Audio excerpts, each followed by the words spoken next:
duplicative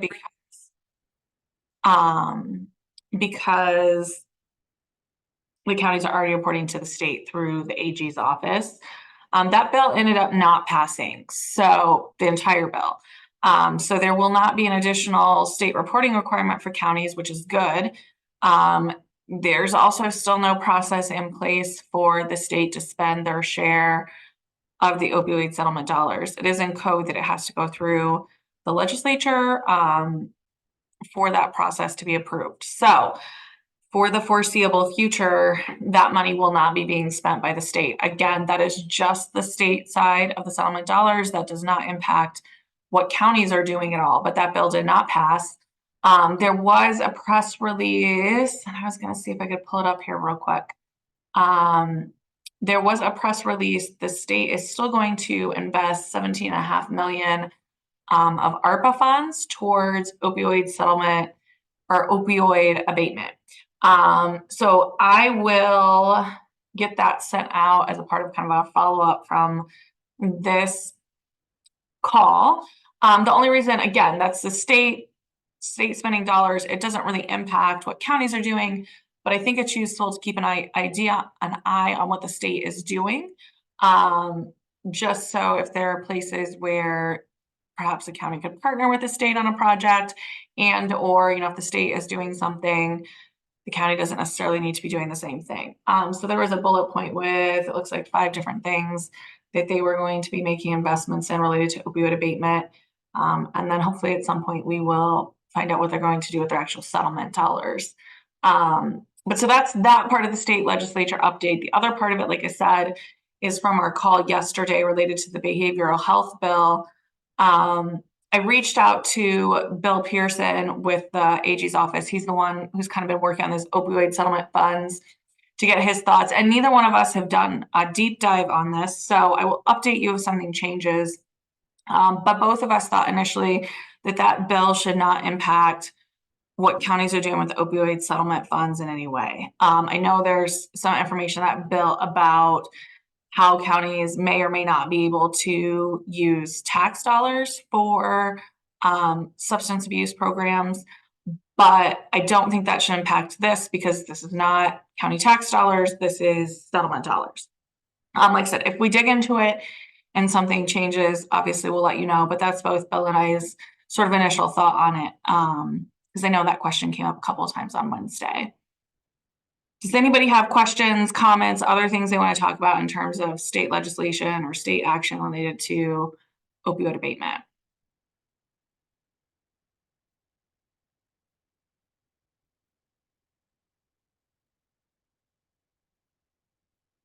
I had a question. Did you say the $17.5 million opioid grants from the state is ARPA money? I believe, let me just verify that. Yep. So in the press release that the governor put out, it says funds for the investment are provided through the American Rescue Plan of 2021.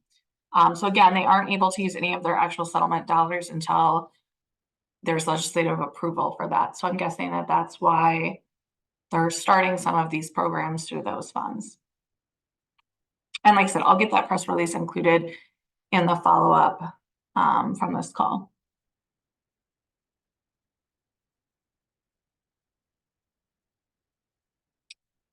Okay, the other thing I wanted to mention just briefly, and we'll include this in the follow-up from the call too, I got an email just today actually from the NACO Opioid Solutions Center, which I think we've talked about before, but they were just letting folks know some updates to the resources there, which I think can be great resources for the counties here in Iowa. And one of the things that they do, they call them strategy briefs, and they're just sort of white papers on different ways that you can use your funds and focusing on a specific strategy. So they're updating those constantly. I think they said they have 11 of them now.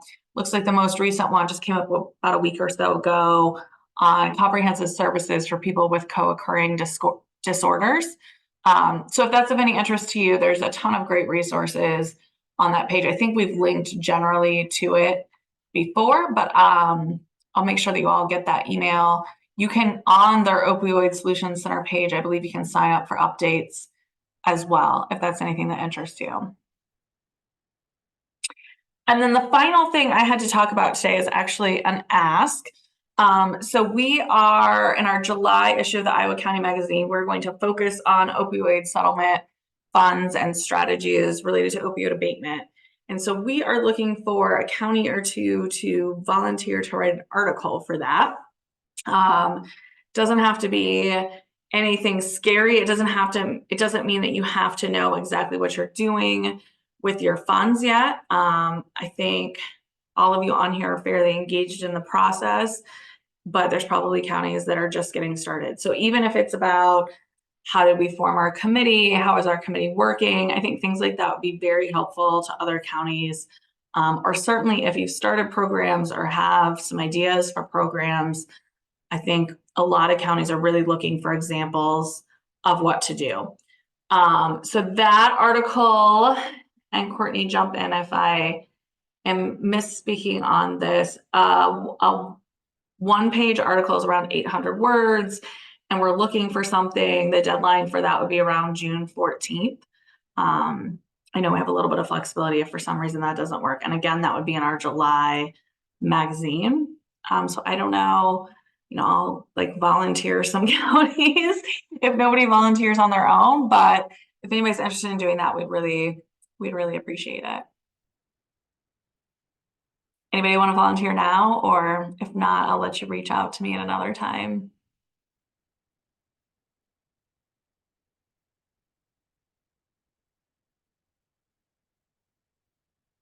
Chrissy, this is Jennifer Garms. I'm not volunteering because we haven't set up a committee, but I remember previously, I think the first opioid meeting, was it Polk, Clinton and Scott had pretty good suggestions, so maybe you could reach out to them. Yeah, I don't see Gabby on here today from Polk. I don't know if we have anybody from Scott or Clinton County on here today.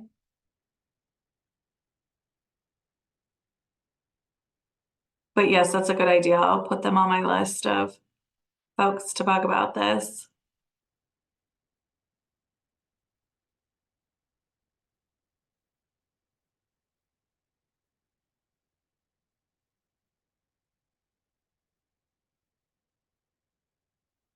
Okay.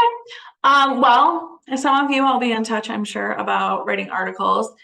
And that's really all I had for today. So do other folks have questions or things you want to talk about? This is an open forum and a time for that. What have we been doing in the last month related to settlement funds? I'm sure others would be interested in hearing that too. Chrissy, is Jennifer again. Is there something we have to do differently with those that are the bankruptcy ones versus the others, the NOAT ones? Yeah, so the only thing really different with the NOAT one is there's a separate report for that. And it's only triggered, that report is only triggered if you've spent funds for non-opioid abatement purposes. Now I had a question come up. Does that include if you've spent them for administrative purposes? And I think, just, even though it's still allowable for you to spend some of those dollars on administrative, I think that would trigger it. Whenever county asked me that, I said to reach out to Brown Greer. So I'm not 100% certain what the response was, but that's my understanding. So yes, that's the difference, is just a separate report. I do think maybe counties have gotten a couple different notices about that, not about the report, but just from that settlement. And you typically don't have to worry about those. It's opt-in, opt-out sort of thing. Aaron Dickinson, the outside law firm working with counties on that, will take care of those, but there is a separate report for that.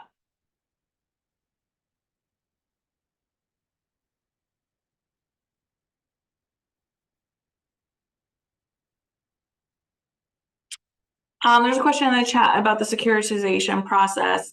I have not heard any more about that. I will make a note to reach out. I'll reach out to Aaron Dickinson and see if she knows of any other states. And like I said, I know several states were talking about it.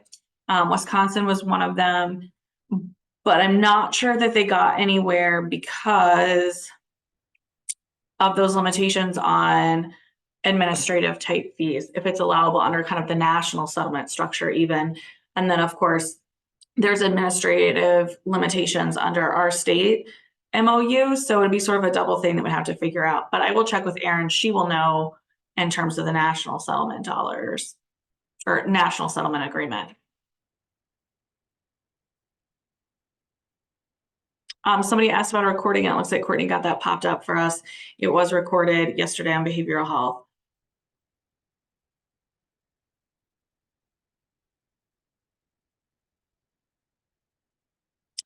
There's a question on if we could get a expected settlement distribution for retailers to be developed. I will double check. We have been asking for that from Brown Greer, and they didn't feel like they had all the numbers that they needed to do that, but I haven't bugged them about it in a while. So I will also, unless somebody's heard differently or seen that, I will reach out to Brown Greer about that.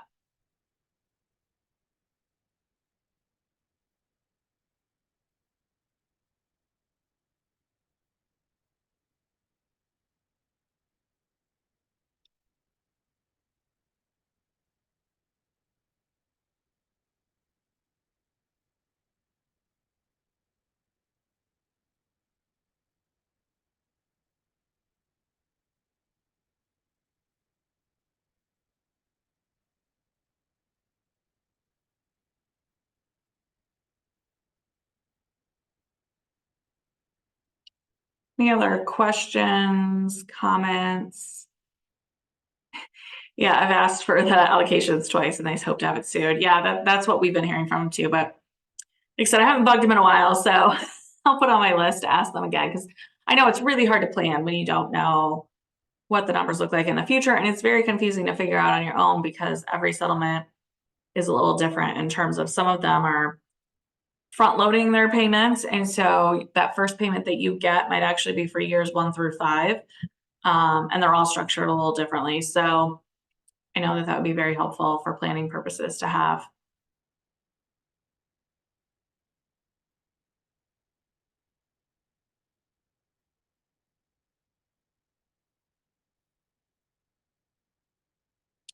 August 31, okay.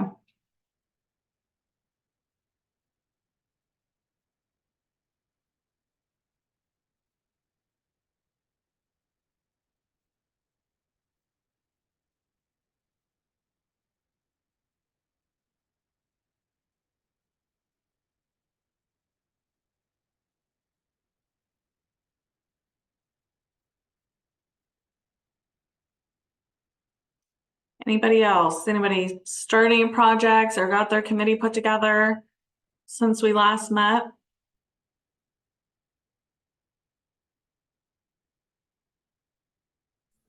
I have a quick question, Carissa Brown from Dubuque County, if you don't mind me asking. Yeah, of course, please do. It's not necessarily in regards to settlement funds, but I just had a question about people's experience with the Iowa HHS secondary distribution program. And like if anybody has applied or if they've had any other like local departments who could be secondary distributors of the naloxone apply too, and have had success doing that, like maybe their law enforcement or their healthcare or just any community organizations do it. We applied for it as a public health department and as secondary distributors, and then our local ASAC does it too. But I didn't know if anyone here has had success with other organizations in their community applying and distributing naloxone that way.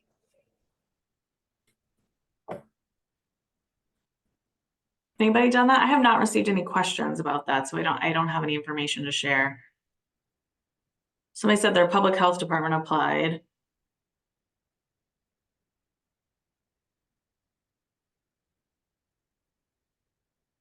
Looks like public health.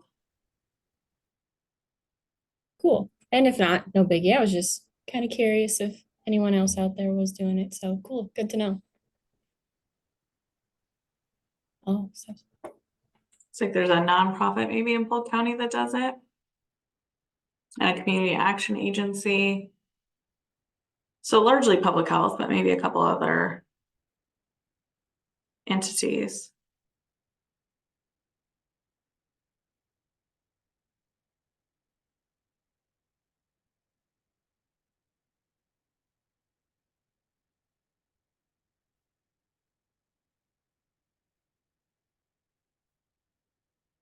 Any other questions, comments, concerns?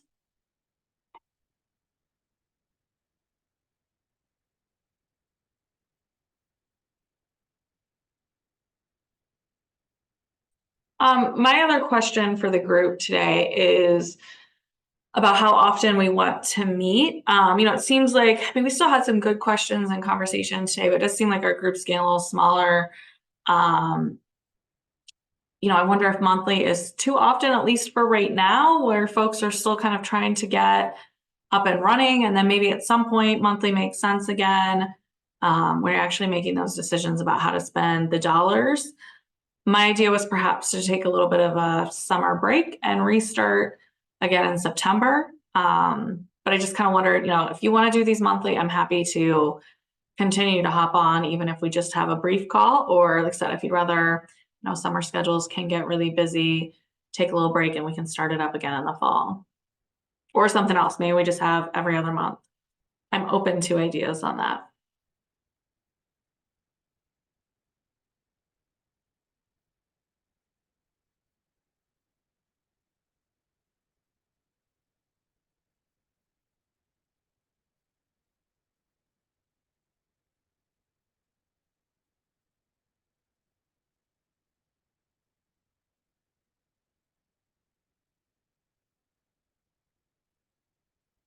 Okay, I heard take a summer break, every other month is sufficient.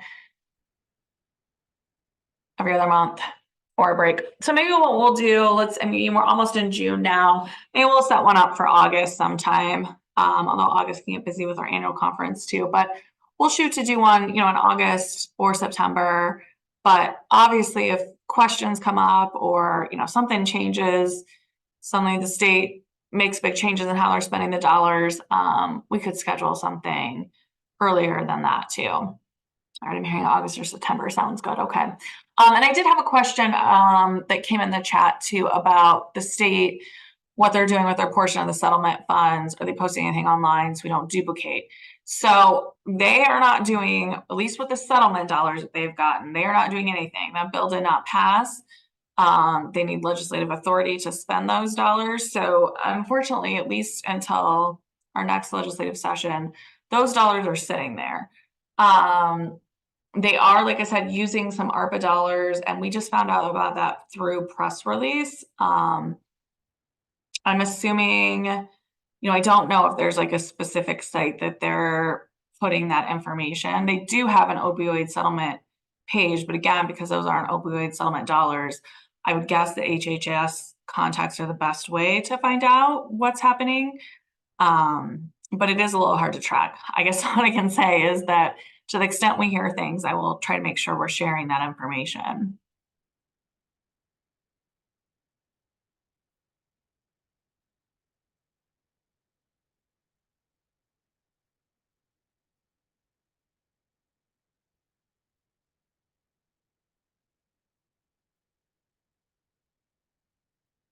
Yeah, it sounds like folks are busy. So I think what we'll do, like I said, we'll send out a follow-up email from this call. It'll have the recording.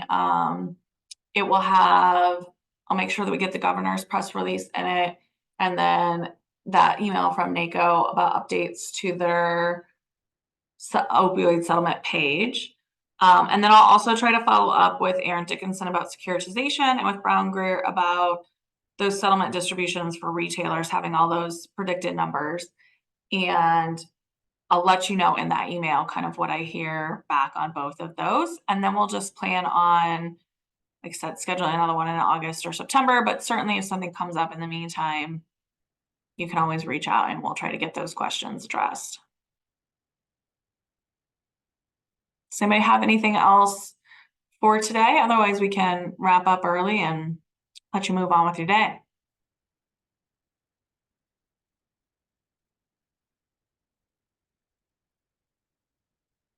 Okay, great. Well, thank you so much, everybody. I appreciate your attendance today and the good conversation, and look forward to continuing to work on this in the future. Thank you. Thank you.